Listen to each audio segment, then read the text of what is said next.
Vanakkam. Thank you for all of you, to all of you for being here. நான் வந்து கொஞ்சம் வழக்கமாக தமிழ் படங்கள் பண்ணிக்கிட்டு இருந்தால் கொஞ்சம் தமிழ் ஃப்ளூவெண்டாக வரும். பட் இப்போ லாஸ்ட்டாக பண்ண தமிழ் படமே காவிய தலைவன். ஸோ ஆமாம், இப்போ கொஞ்ச நாள் முன்னாடி தான் இது தமிழில் டப் பண்ணேன். ஸோ ஆமாம், ஒரு 2 days தமிழ் பேசினாங்கிற ஒரு கான்ஃபிடன்ஸ் இப்போ இருக்குது. நேற்று தான் actually he was asking me, sir 15 minutes இருக்குது, so 15 minutesல I'll try and ask you as much as I can. So நான் சொன்னேன், இப்போ வந்து இந்த படத்தை பொறுத்த வரைக்கும் 1 year 1 minute கால்குலேட் பண்ணால் கூட 15 minutes பத்தாது. ஏன்னா இது ஒரு 16-year long journey. 2008ல தான் actually director Blessy decided to do Aadujeevitham, and 2008-2009ல தான் he first came to me. இப்படி நான் இந்த படம் பண்ண போகிறேன், நீ தான் இதில் நஜீபா நடிக்கணும்னு சொல்லி. அதுலேருந்து இன்னைக்கு வரைக்கும் if you see it's a 16-year long journey. So இதில் வந்து ஒரு மிகப்பெரிய ஒரு விஷயம் என்னன்னா, back in 2008 when Blessy sir decided to do Aadujeevitham, அவர் வந்து இன்னைக்கு எப்படி என்ன நிலைமையில இருக்காரோ அதே பொசிஷன்ல இருந்த he was the most coveted filmmaker in Malayalam. எனக்கு தெரியும் he was the highest paid filmmaker in Malayalam in 2008-2009. And எல்லாருமே அவர் வந்து ஆல்ரெடி மம்முட்டி சார் வச்சு படம் பண்ணாரு, மோகன்லால் சார் வச்சு படம் பண்ணாரு. So all big stars wanted to do ஒரு Blessy படமாவது லைஃப்ல பண்ணோங்கிற ஒரு ஆசை எல்லாருக்குமே இருந்தது. ஸோ அப்படிப்பட்ட பொசிஷனில் இருக்கிற ஒரு film maker for the next 16 years decides that இல்லை, நான் இந்த ஒரு படம் தான் பண்ண போகிறேன். அப்படிப்பட்ட கன்விக்ஷன் வந்து it is very very rare to find. Forget about cinema, even in life it is very rare to find. இது இந்த படம் பொறுத்த வரைக்கும் இது ஒரு பெரிய ஜேர்னி. இது 2009ல வந்து we decided to do the film and it took us 10 years till 2018 to finally start rolling, start shooting. ஏன்னா இவ்வளோ பெரிய படம் இந்த பட்ஜெட்ல, இந்த ஸ்கேல்ல, இந்த கேன்வாஸ்ல வந்து 2008-9 டைம்ல it was impossible to imagine, especially from the Malayalam industry. அந்த 10 வருஷம் Blessy sir actually set up the project, almost brick by brick, and finally we were able to start shooting in 2018. Adla vandu today I have to tell all of you, especially that now we are in Chennai, இந்த படத்துக்கு வந்து இல்ல இப்படி ஒரு மிகப்பெரிய ப்ராஜெக்ட்டுக்கு இவ்வளோ செலவு பண்ணி இந்த ஸ்கேல்ல பண்ணலாங்கிற ஒரு ஜஸ்டிஃபிகேஷன் வர்றதுக்கு மிகப்பெரிய காரணம் வந்து ரஹ்மான் சார் தான். Actually when we decided that we will, so I have to, ஒரு சின்ன story I have to, actually I don't know if Rahman sir also knows this. I don't know if I've said this. ஒரு சின்ன story I have to tell you, sir. So when Blessy sir and me, I remember it was in my vanity van in 2009, I think. So like the first discussion we had is who's doing the music. So only 2 names actually. We were, of course, அன்னைக்கு வந்து when you dream you can dream, இல்ல limitless-ஆ dream பண்ணலாம். So 2 names we discussed. The first name is A.R. Rahman sir, and second name is Hans Zimmer. So we actually mailed both Hans Zimmer sir and A.R. Rahman sir, and we got the reply first from Hans Zimmer's team, I think, because I think we mailed the wrong email address. So Hans Zimmer oda team ஏதோ ஒரு மேனேஜரா யாரோ ஒருத்தர் reply பண்ணார், ஆமா இப்படி பார்க்கலாம் அது இது இல்லை. But then we got the opportunity to get the access to Rahman sir. அந்த டைம்ல எப்படி how to get to Rahman sir னு கூட தெரியல. Although for us in Kerala we still think ஆமா அவர் வந்து நம்ம ஆளு, ஃபர்ஸ்ட் படம் யோதா மலையாளத்துல பண்ண. He's like when you if you see Rahman sir in Kerala, people relate to him like a Malayali only. But we didn't know how to get to him. But finally we got access to him, and the ஒரு faculty of a genius னு சொல்றது வந்து the expert is in his or her own craft மட்டும் கிடையாது. You should be able to spot something special, இல்ல? So அந்த அளவுல வந்து he is one of the greatest geniuses to have lived in our times. I think it is that first meetingலயே வந்து I think Rahman sir understood that we are trying to pull off something very special, and he said yes, I am doing the film. Rahman sir oda பேர் வந்து when it got associated with the project is when suddenly the film, even in Kerala அந்த டைம்ல A.R. Rahman பண்றாரா, ஐயோ அப்ப அந்த லெவலா படம் அந்த. ஸோ அந்த அப்படிப்பட்ட ஒரு டாக் வந்து it really helped us a lot during the setting up stage. So I have to take this opportunity to thank Rahman sir for showing the faith and the trust in this project, and more importantly in Blessy's vision. So finally 2018ல we started shooting, and so இதுல வந்து ஒரு பெரிய transformation is part of playing the role. ஏன்னா வந்து ஒரு 3.5 years ஒரு டெசர்ட்ல வந்து stuck ஆன ஒருத்தரோட கதை. இது கதை கிடையாது, ஆக்சுவலி இது வாழ்க்கை. ஒருத்தர் நிஜமாவே வாழ்ந்த வாழ்க்கை. அது ஃபார் அனதர் டிஸ்கஷன். ஸோ இந்த படத்தோட பிகினிங் போர்ஷன்ஸ்ல வந்து நான் நிறைய வெயிட் போட்டேன். ஏன்னா வந்து நிறைய வெயிட் போட்டுட்டு அப்புறம் if you start losing the change பயங்கரமா இருக்கும்னு சொல்லி I put on a lot of weight. And we did the Kerala portions and we went to Jordan. In Vadiram, we shot the first desert schedule where I was hefty and I had put on weight. Then we stopped shoot. அதுக்கப்புறம் ஒரு 7 months shooting நிப்பாட்டி எனக்கு wait இழக்கிறதுக்கு வந்து time கொடுத்து 7 months later, end of the year or beginning of next year, we went back to Jordan. Beginning of 2020, we went back to Jordan. Shooting ஆரம்பிச்சு கொஞ்ச நாள் தாண்டினப்போ the pandemic struck and we had to stop shooting. கிட்டத்தட்ட ஒரு 3 months the entire team was stuck in a desert in Jordan without being able to shoot. Now shooting permission was stopped, international air travel was stopped. So almost at the end of the 3rd month we got a repatriation flight. அப்படிதான் அந்த team ஃபுல்லா திரும்பி வந்தேன். அந்த டைம்ல வந்து Blessy sir and me and the whole team, we did not know இது எப்போ இனிமே ஷூட்டிங் நடக்குமா, திரும்பி போக முடியுமா, எதுவுமே தெரியல. And imagine it's a journey of so many years of weight and effort. But ஏதோ கடவுள் பார்த்தேன்னு நினைக்கிறேன். ஒரு 2 yearsக்கு அப்புறம், ஆல்மோஸ்ட் 1.5 yearsக்கு அப்புறம் we managed to regroup and get the permissions again. இந்த வாட்டி to shoot the escape portion of the whole desert saga, we went to Algeria, in the middle of the Sahara desert. Timimoun ஒரு இடம், அதுல அங்க இருந்து we used to go in 4-wheel drive SUVs into the desert. தெரியல, I don't know if any film crew has ever been there. I think it should be next to impossible. நாங்கள் அங்கே shoot பண்ணிக்கிட்டு இருக்கும்போது I remember the locals, the Algerian locals telling us, we ourselves haven't seen these places. So அப்படிப்பட்ட ஒரு இடத்துல we shot one big portion of the film. Then we came back to Jordan and 2020ல வந்து எது we couldn't do, the portions that we couldn't shoot, we completed that in Jordan and finally we came back to Kerala and the film we finished shooting in 2022. அதுக்கப்புறம் ஒரு 1.5 years long post production process. இந்த 28க்கு இவ்வளோ பெரிய கதையோட climax. So என்னை பொறுத்த வரைக்கும் 2009-2008 டைமில் when I said yes to the film, நான் வந்து I hadn't gotten married, I obviously wasn't a father, நான் ப்ரொடியூசர் ஆகலை, டைரக்டர் ஆகலை, டிஸ்ட்ரிபியூட்டர் ஆகலை. இந்த எல்லா மாற்றங்களும் என் லைஃப்பில் நடந்தது இந்த ஆடு ஜீவிதம் ஜேர்னியோட நடுவில் தான். ஸோ என்னை பொறுத்த வரைக்கும் அந்த 28th of March, it is almost like one phase of my life is culminating. அதில் வந்து ஒரு பெரிய சந்தோஷம் என்னன்னா, finally when it is releasing now, I guess it's releasing at a time which is great for cinema in general and for Malayalam cinema in particular. இந்த படம், right from the beginning we always thought whenever it is releasing we should try and get the best distributors, the market leaders to distribute this film for us in every market. So I should take this opportunity since I'm here in Chennai and speaking to you about the Tamil version. Thank you Udayanidhi Stalin sir. நான் ஒரு phone call தான் அவருக்கு பண்ணேன். I called Uday once and I've never spoken to him before that.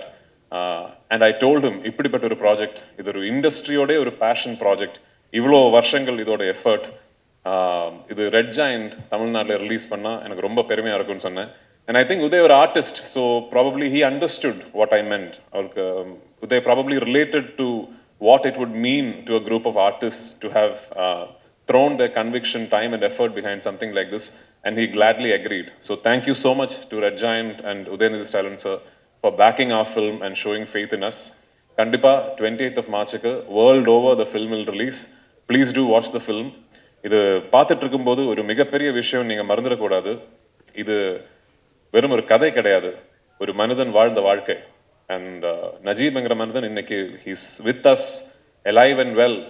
He fought the circumstances, he found the strength to survive the circumstances and he came out of it to be able to tell his tale. So இந்த படம் வந்து is an ultimate tribute to the resilience of human strength, is a tribute to the life that Najib lived, and of course it is a passion project for all of us involved. Thank you so much. எந்த ஒரு particular scene, because மொத்த படமே பார்க்கும்பொழுது கஷ்டப்பட்டு தான் entire team is work, எந்த ஒரு scene வந்து உங்களுக்கு ரொம்ப கஷ்டப்பட்டு பண்ண ஒரு சீன்னா எந்த சீனாக இருக்கும்? which took a long time, ஐயோ என்னால் முடியல அப்படின்ற ஒரு you would have pulled yourself backல, which particular scene was that?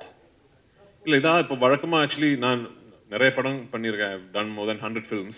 So வழக்கமா when you ask me about a film, I'm able to differentiate the experience of shooting the film as, oh, அந்த scene, in the fight sequence, இல்ல in the climax sequence, அந்த locationல shoot பண்ணது. ஏதோ தெரியல, but for Aadujeevitham எனக்கு வந்து beginning to end of even as we speak today ஏதோ ஒரு ஒன் ஹோல் எக்ஸ்பீரியன்ஸாக தான் என் மனசில் இருக்குது actually. I am not able to differentiate between days, scenes, events. I remember how I felt. என்ன பிகாஸ் ஐ கீப் சேயிங், எனக்கு வந்து இந்த படத்தை பொறுத்த வரைக்கும் ஓவர் பேரிங் மெமரி வந்து பசி. ஐ வாசன்ட் ஈட்டிங். இந்த அதான் ஜிம்முக்கு போய் இந்த சிக்ஸ் பேக் எல்லாம் பண்றது நானும் பண்ணியிருக்கேன் ஆக்சுவலி. அது வந்து இன்னொரு இட்ஸ் அனதர் ப்ராசஸ் இல்லை. இந்த படத்தை பொறுத்த வரைக்கும் இந்த transformation required me to look like somebody who did not have access to enough food, somebody who was starving. அதுக்கு ஒரே வழி தான், I have to take that route, I have to starve myself. So நான் I wasn't eating, I was completely fasting தான் பண்ணிட்டு இருந்தேன். Almost at times the fast used to go on for 3 days, 72 hours. So இந்த படம் வந்து shooting பண்ணிட்டு போயிட்டு இருக்கும்போது என்னோட ஞாபகத்தில் வந்து பசி தான் main. when I wake up I am hungry, through the day I am hungry, when I go to sleep I am hungry. So other than that I cannot differentiate between days, scenes எல்லாம். இது ஏதோ ஒரு பெரிய ஒரு giant experience, like I feel like I've lived through that. So ஆமா, it's tough for me to pick one. Okay, thank you so much. எல்லாருக்கும் வணக்கம். இந்த படம் நான் ஒத்துக்கும்போது என்னோட ஓன் படம் பண்ணியிருந்தேன். அப்புறம் லெமாஸ்க்குன்ட்டு ஒரு படம் விஆரில் டைரக்ட் பண்ணியிருந்தேன். ஸோ அது நடுவில் இது வந்து இதோட மீட்டிங்ஸ், இதோட கம்போசிஷன் எல்லாம் பண்ணோம். சீக்கிரம் முடிஞ்சிடும்னு நினச்சேன், நான் 6 வருஷம் ஆயிடுச்சு. பார்க்கும்போது டெஃபினெட்லி பிருத்வி வேறு லெவல் ஆக்டர் ஆகிருக்காருல்ல. பிளஸி கூட ஒர்க் பண்ணுறது. It's really lucky to work with Blessy, Sunil, Jimmy and Snehan. ரொம்ப நல்லா பேசுனீங்க, லைட் அப் பண்ணிட்டீங்க. மாஷா, தேங்க்யூ. ஒருத்தர் கேட்டார், மரியான் மாதிரி இருக்குமா அப்படின்னு கேட்டார். மரியான் ஒரு ஃபிக்ஷன், இது வந்து ஒரு ரியல் ஸ்டோரி. 250 பதிப்பகமாயிட்டில் 250 எடிஷன்ஸ். 250 எடிஷன்ஸ். அவ்வளோ புக்கு படிச்சிருக்காங்கன்னு அது எதுவும் இருக்கணும் டெஃபினெட்லி. அது நீங்களே கண்டுபிடிச்சி சொல்லுங்கள். Thank you so much. நல்லா போதுங்க. பட் சார், ஒரு விஷயம் நாங்கள் கேள்விப்பட்டோம். when I had a chat with Prithvi sir yesterday, like நீங்கள் செட்டுக்கு போயிட்டு you had that, I mean the entire team had a clear vision, like what they wanted all about this movie அப்படின்னு. But நீங்கள் செட்டுக்கு போயிட்டு நீங்கள் பார்த்த ஒரு விஷயம், and how did that complete songs, okay let me do this song, இந்த song இந்த படத்துக்கு தேவை அப்படின்னு where you thought about it actually?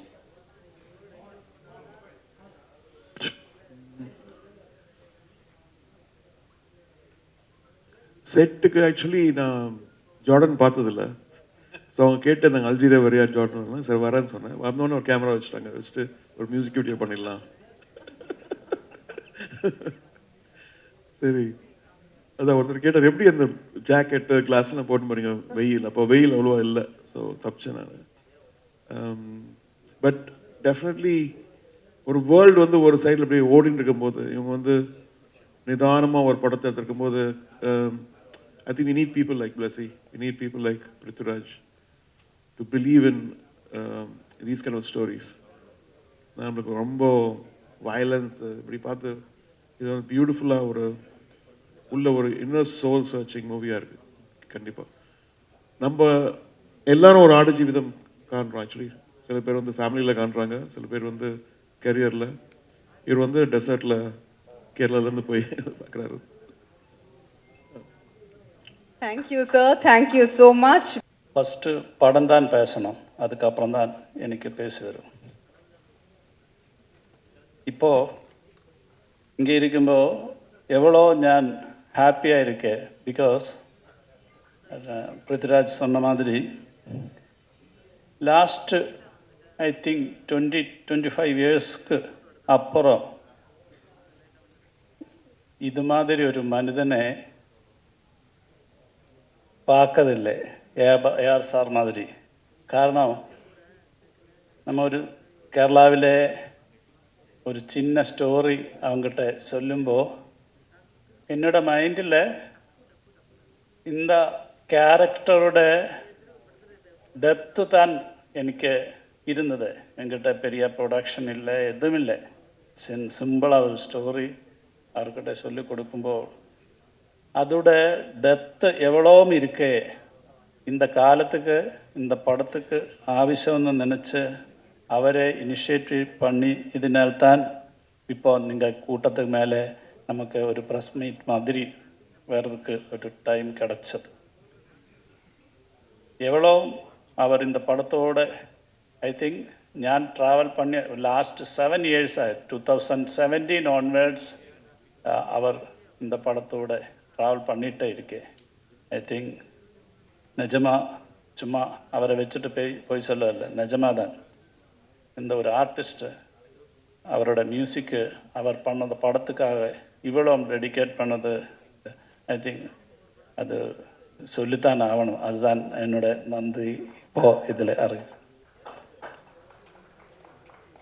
நிறைய பேர் இருக்கு பிருத்விராஜ் இப்போது என்னோட தம்பி மாதிரி தான் அதுதான் அதுக்கு மேலே எதுவும் சொல்ல வேண்டியில்லை பிகாஸ் லாஸ்ட்டு 16 years-ஆக நம்ம அவன் சொல்லியாச்சு அவன் மேரேஜ் ஆயிடுச்சு குழந்தை ஆயிடுச்சு எல்லாமே ஆயிடுச்சு பட் அப்போ கூட എനിക്കും അവനും തമ്മിലുള്ള ഡയലോഗ്സ് only about ആടുജീവിതം ஆக்சுவலாக வேறு எதுவும் பேசுறதுக்கு இன்பிட்வீன் இல்லை எப்போ பார்த்தாலும் அதுதான் பேசிகிட்டே இருந்தது அண்ட் சுனில் என்னோட கேமரான் இப்போது ஞான் எவ்வளோ இமேஜின் பண்ணது அந்த அளவுக்கு அதுக்கு மேலே ஓகே இன்னைக்கு விஷல் കൊടുത്തത് സുനിലും ഞാനിവിടെ പ്രസൻറ്റ് ചെയ്യുകയാണ് നിങ്ങൾക്ക്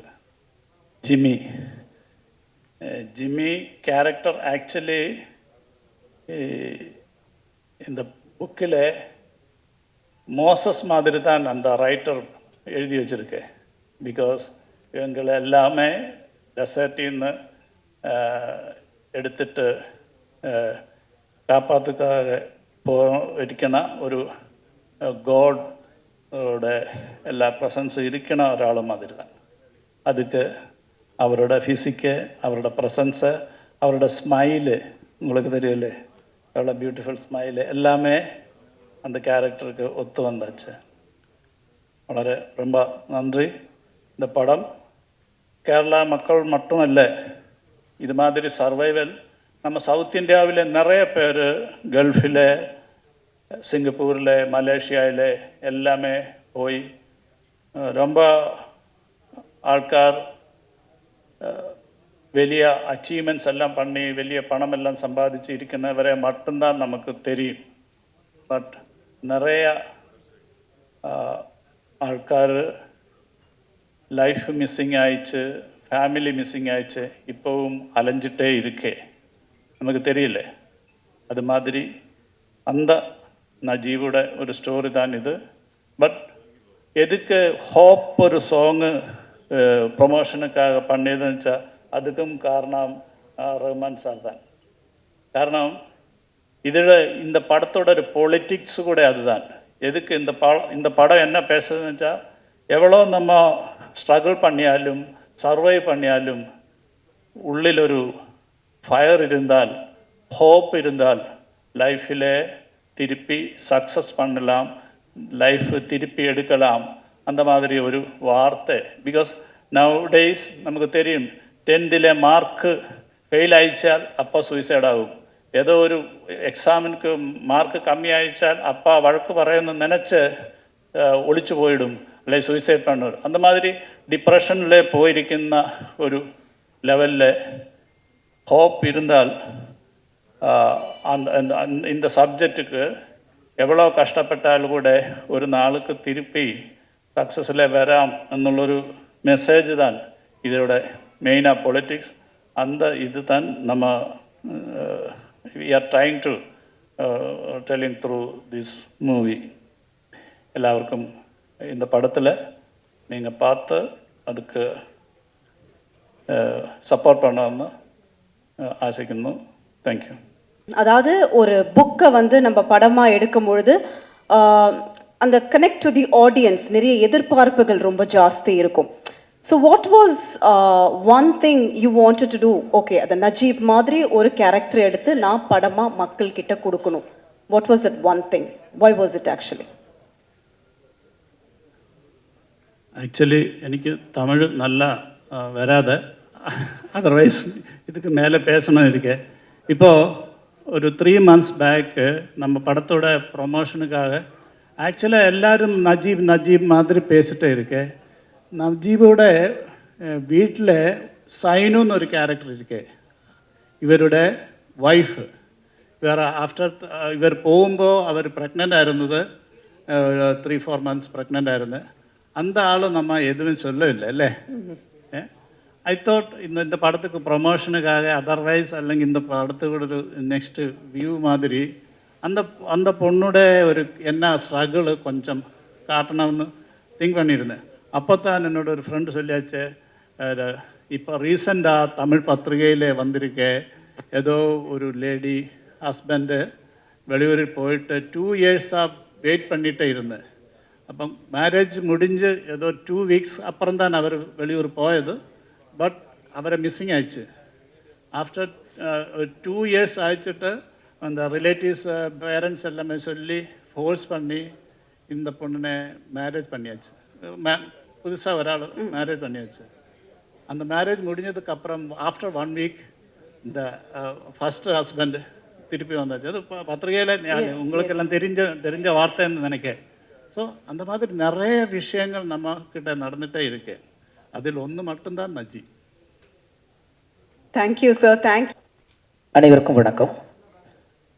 ஒரு வரலாற்று சிறப்புமிக்க இந்த மேடையில் இருப்பதற்கும் முதலில் நான் ஏஆர் ரஹ்மான் சாருக்கு தான் நான் நன்றி சொல்லணும். ஏன்னா சமீப காலமாக தொடர்ந்து அவர் கூட நான் பயணப்பட்டுருக்கேன்.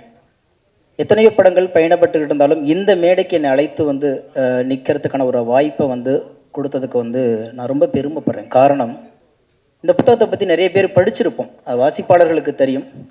பென் ஆய்மின்னு சொல்லிட்டு அவர் எழுதின அந்த ஆடுஜீவிதம் புத்தகம் மிகச்சிறந்த நாவல், பல லட்சம் பிரதிகள் விற்ற ஒரு நாவல். இன்னும் சொல்லப்போனால் பிரித்திவி சார் சொன்னது மாதிரி இது ஒரு படம் இல்லை, ஒரு வாழ்வியல், ஒரு மனித உணர்வுகளை மொழிபெயர்க்கக்கூடிய ஒரு களம். இதை அவ்வளோ உணர்வுகளால் புதிந்த ஒரு புத்தகம். அதை படமாக பண்ணுறதுக்கு பிளஸி சார் எடுத்த அந்த முயற்சி உண்மையிலேயே இது ஒரு எழுத்தாளனுக்கு கிடைத்த வெற்றியாக நான் பார்க்குறேன். ஒரு எழுத்துக்கு, ஒரு இலக்கியத்துக்கு, ஒரு வாழ்வியலுக்கு, ஒரு உணர்வுக்கு கிடைத்த வெற்றியாக பார்க்குறேன். இந்த படைப்பில் நானும் ஒரு புள்ளியாக எங்கேயோ இருக்கேன் அப்படின்னு நினைக்கும் பொழுது அதுக்கு ரொம்ப பெருமைப்பட வேண்டியிருக்கு.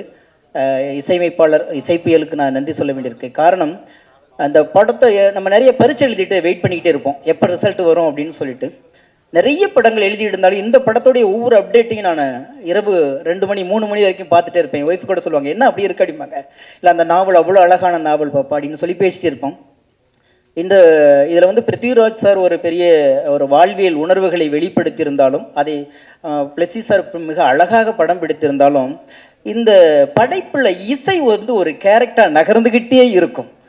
அதாவது சுவடுகளுடைய சரிவுகளில் மணல்கள் அசைவதுக்கு கூட ஒரு குட்டி இசையமைப்பாளர் இசையமைச்சுக்கிட்டே இருந்திருப்பார்.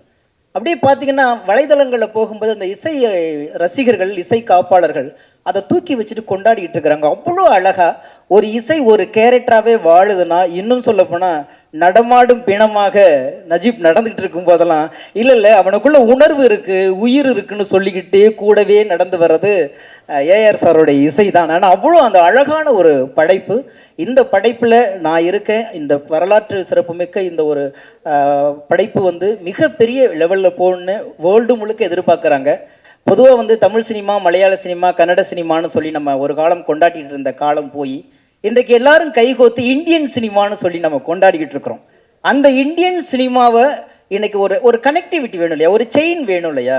என்ன கொடுத்தாலும் அதில் ஒரே ஒரு சின்ன ஒரு செயின் தேவைப்படுது. அந்த செயினாக இன்னைக்கு வேர்ல்டு முழுக்க இழுத்துட்டு போகிறதுக்கு இசையமைப்பாளருடைய இசை தான் ஒரு மிகப்பெரிய அந்த செயினாக இருக்குங்கிற நம்பிக்கை இருக்குது. இதை நான் இந்த புத்தகத்தை படித்ததுனால, இதில் உணர்ந்ததுனால நான் இவ்வளோ விஷயங்களை உங்கள்கிட்ட பகிர்ந்துக்கிறேன்.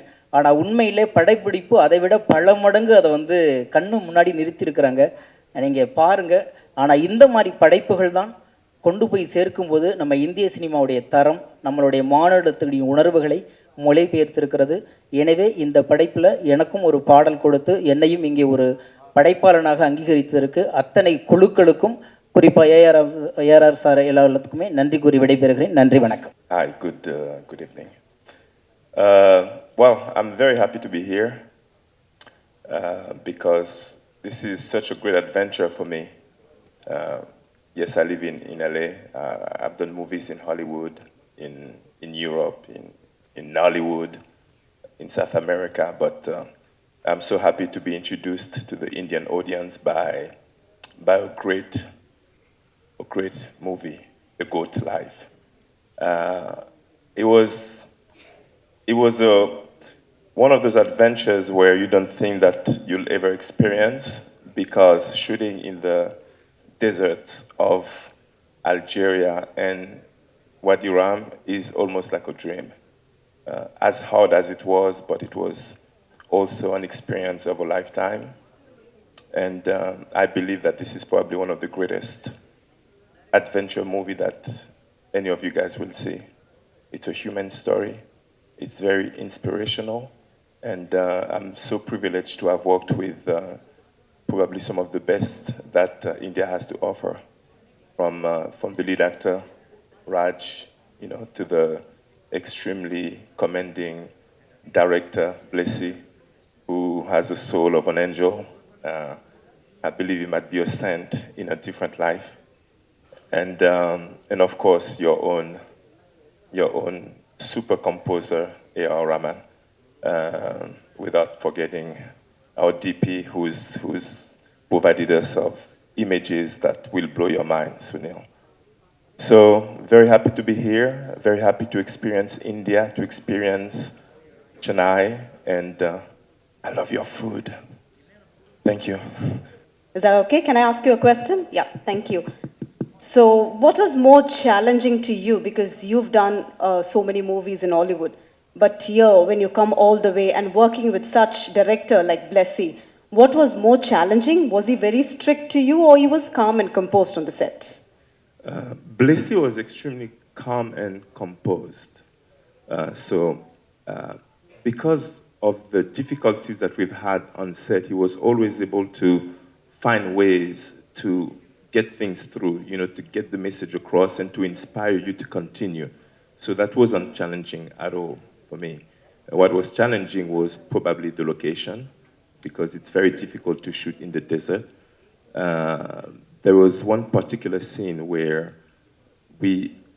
my character had to carry Raj's character, Najib, and there was a sandstorm. So, when you have a sandstorm, you have that sand hitting you very hard, and I have to carry him, I have to take him away from danger. And, one take is okay, but, when you start doing 5, 6, 10 takes, because Blessy, if he doesn't have what he wants, will continue until he gets what he wants. He's particular about it. Very, very particular. Okay. Very, if he's got something in his mind, if he's got a vision, he's got to get it precisely. So I think that part of it was a bit challenging. And also, I spoke Arabic in this movie, so I also had to learn some Arabic, which is not easy for me, even though I do speak some other languages, but Arabic is completely different to what my tongue is used to. Thank you. And you said you like the food in Chennai, right? Yeah, I do. What was your favorite food? Sorry? What was your favorite food you liked in Chennai? Here, I don't know the names, but I'm vegetarian. Okay. So that's why, I can go anywhere and just eat proper. Sambar. Okay, so You like sambar? Yeah, I do. You don't worry, Jimmy. I will make good sambar for you. Huh? Are you gonna cook for me? Yes, I'm a Hey, good cook. I have witnesses. ஐயோ press முன்னாடி வேற சொல்லிட்டேனே, but it's okay. But next time when you come, definitely இல்லனாலும் today evening we'll get that sambar for you. All right? Good deal. Thank you so much. I'm very happy and proud to be associated with this movie Aadujeevitham. Work with all these legends, Rahman sir, Blessy sir, actually Srika Prasad sir is not here. எல்லாரும் ரொம்ப fan, எனக்கு அவரோட fan, எல்லாரோடைய fan actually. And about this movie, shoot வந்து Algeria, Jordan இந்த மாதிரி டெசர்ட்டில் shoot பண்ணியிருக்கோம். எக்ஸ்ட்ரீம் வெதர் கண்டிஷன், ரொம்ப கஷ்டப்பட்டு நிறைய பேர் இதில் ஒர்க் பண்ணியிருக்கோம். I don't know what to say in front of all these cameras because I'm first time here like this. So please do watch this movie in theater on 28th. Thank you. இந்த படத்தில் பெரியவனு என் ரஹ்மானே அந்த song நான் எழுதியிருக்கேன். As a lyricist இது வரைக்கும் 4-5 பாட்டு Rahman sir இசையில் பண்ணியிருக்கேன். லேட்டஸ்ட் வந்து ஜலாலி லால் சலாமில் பண்ணது. I don't know if it's right to mention here. But இந்த சாங் இது எனக்கு ரொம்ப ஒரு ஸ்பெஷல் சாங் அப்படின்னு சொல்லணும். ஏன்னு சொன்னால் ரஹ்மான் சாரோட மெலடிக்கு எழுதுறது அப்படின்றது ஒரு பெரிய கனவு. அந்த கனவு வந்து நினைவாகிறது அப்படிங்கிறது லைஃப் டைமில் ஒன்ஸ் கிடைச்சாலே அது பெரிய விஷயம். எனக்கு அது இப்போ கிடைச்சிருக்கு. அண்டு இந்த சாங் பொறுத்த வரைக்கும் இந்த பாட்டை எழுதும் போது எனக்கு ஃபஸ்ட்டு மலையாளம் வெர்ஷனுடைய லிரிக்ஸோடைய டிரான்ஸ்லேஷன் கொடுத்தாங்க. பட் அதை பார்க்கும்போது எனக்கு அதை அந்த அளவுக்கு அதை ரிலேட் பண்ணிக்க முடியாதனால விஷுவல்ஸ் சாரோட ஸ்டுடியோவில் போய் கேட்டு பார்த்தேன். அந்த பாட்டிலில் ஃப்ளூட் வச்சுட்டு ப்ளே பண்ணுற அந்த கிளிப்பு பார்த்தேன். அதை பார்த்ததுக்கப்புறம் ஒரு விஷயம் நான் துவக்கத்தில் எழுத துவங்கும் போது எனக்கு சொல்லிக் கொடுத்தவங்க சொன்னது, எந்த ஒரு பாட்டாக இருந்தாலும் அந்த மெட்டே வந்து அதுக்கான சரியான சொற்களை கொடுத்துரும், வார்த்தைகளை கொடுத்துரும் அப்படின்னு எனக்கு ஒரு மென்டர் ஒருத்தவங்க சொன்னாங்க. அதே மாதிரி இந்த சாரோட பாட்டில் இந்த இசையில் வந்து இந்த இசை வந்து எனக்கு தேவையான சொற்களை கொடுத்துட்டே வந்தது. அதெல்லாம் கொடுத்தது அதை வச்சு தான் இந்த பாட்டை நான் எழுதியிருந்தேன். இதில் வந்து நான் எழுதும் போது இதில் ஒரு சரணத்தில் வந்து கண்ணுக்குள் ஏறிய முள் கனவோ அப்படின்னு ஒரு வேர்டு எழுதியிருந்தேன். லாஸ்ட்டாக சார் அதை ஃபைனலைஸ் பண்ணும்போது சொன்னாங்க, அவ்வளோ டார்க்காக வேணாம், அது வந்து கண்ணுக்குள் ஆடிடும் பொய்க்கனவோ அப்படின்னு நான் அதுக்கப்புறம் மாற்றினேன். அதுக்கப்புறம் மாற்றினதுக்கப்புறம் இன்றைக்கி இந்த பாட்டு ஸ்பாட்டிஃபைல வந்துடுச்சுன்னு சொல்லி ஃப்ரெண்ட்ஸ்லாம் லிங்க்கில் அனுப்புனாங்க. அனுப்பும்போது தான் கேட்டு பார்க்கும்போது அது வேறு ஒரு லெவலுக்கு போயிடுச்சு சாங். எமோஷ்னலி மியூசிக்கலாகவும் அந்த லிரிக் வந்து ரொம்ப என்ரிச் ஆயிடுச்சு. அந்த மாதிரி ஒரு விஷயம் பண்ணாங்க. பிளெஸி சாருக்கு என்னுடைய personal thanks. And Prithviraj sir, உங்களுடைய மொழி படம் என்னுடைய ஆல் டைம் ஃபேவரட். ஏன்னா அந்த படத்தை வந்து எத்தனை வாட்டி பார்த்துருக்கேன்னு தெரியாது. It's my all time favourite. And second time Snehan சாரோட அந்த ஸ்டேஜ் ஷேர் பண்ணிக்கிறேன். முன்னாடி லால் சலாமில் அவரோட ஸ்டேஜில் இருந்தேன், அதுக்கப்புறம் இப்போது. அண்ட் இந்த மூவி பற்றி சொல்லும் போதே சொல்கிறாங்க சர்வைவல் அட்வென்ச்சர் அப்படின்ற ஒரு ஜானரில் ஃபிக்ஸ் பண்ணுறாங்க. Survival is it self an adventure. நம்ம எல்லாருக்குமே ஒரு அட்வென்ச்சரில் தான் போயிட்டுருக்கிறோம் லைஃப்பில். And until we reach our goal, the whole life becomes a desert where we have to strive through everything அப்படின்றதான் நம்மளோட லைஃபோட மீனிங்காக இருக்குது. எனக்கு இன்றைக்கி அந்த டெசர்ட்டை விட்டு வெளியே வந்த மாதிரி இன்றைக்கி லைம் லைட் முன்னாடி நான் வந்திருக்கிறது எனக்கு இன்றைக்கி ஒரு ஜீவிதம் கிடைச்ச ஒரு மொமெண்ட் இது. Thanks to God and thanks to everyone who has given me this opportunity. Thank you so much.